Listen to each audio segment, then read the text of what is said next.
The UW Microfinance Partnership started back in 2010, originally around the idea that we needed to help people in the developing world, specifically the people in Haiti, which was the first element of the project.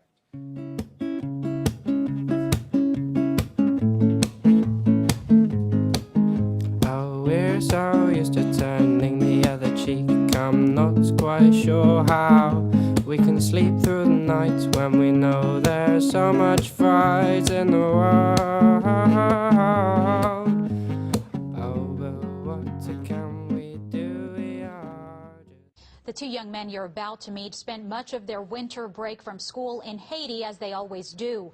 One left 1 week before the earthquake struck, the other just hours before. Now they can only look from afar, wishing they were home.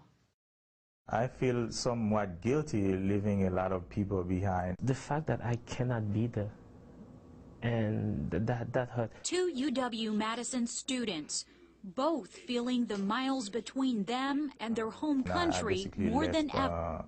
Hours before the earthquake. Graduate student Jurgen Polanese holds on to artwork he bought on the street of Port-au-Prince hours before leaving. 3 different pieces of art. And is thankful his family and business survived. We have the plant that was not even affected by the quake. It's definitely a blessing. Both students say, though difficult, they'll find it in themselves to continue school in Madison in the hope of soon helping their country.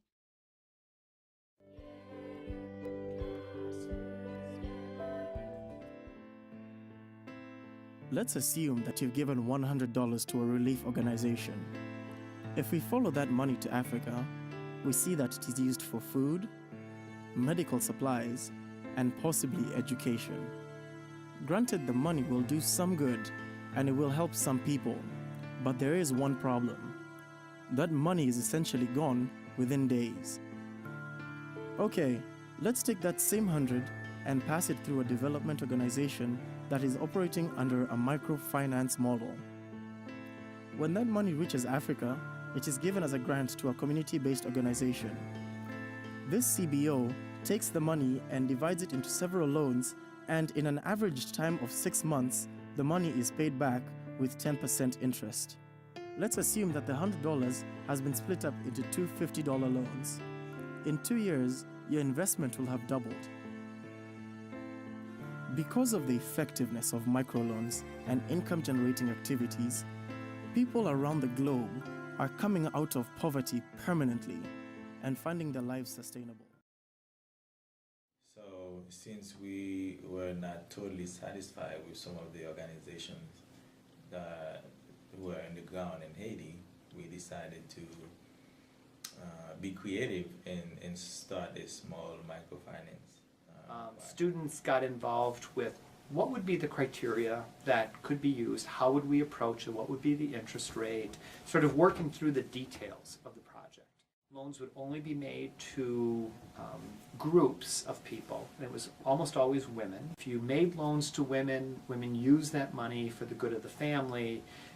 Wasn't always the case if you made loans to men. So our primary focus is on making loans to women. So we've had no one fail to make repayment on a loan. Our intent is to make loans up to the point where people have enough experience that they would be able to tie into one of the existing microfinance institutions that operate in Haiti.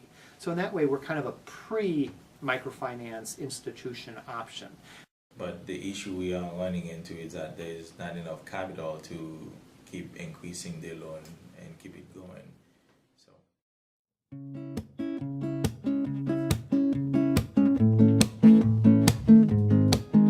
Oh, we're so used to turning the other cheek, I'm not quite sure how